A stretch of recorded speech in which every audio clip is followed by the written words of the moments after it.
چون وضع فعلی خیلی به نفع آمریکاست.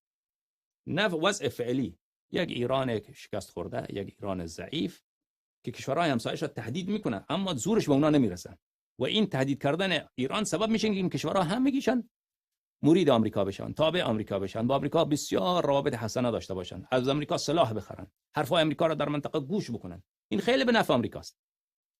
همین وضعی که آخوندا در ایران هست، این دشمنی که وقتی که شما دشمنی مانند ایران دارید، دشمنی مانند ملاهای شیعه دارید، این بهترین، این من بارها برای شما عرض کردم، جمهوری اسلامی ایران، انقلاب ایران برای دشمنان شیعه، دشمنان ایران چیه؟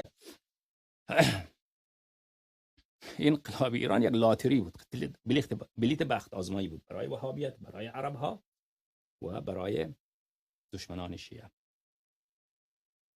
خیلی خوب دوستان عزیز،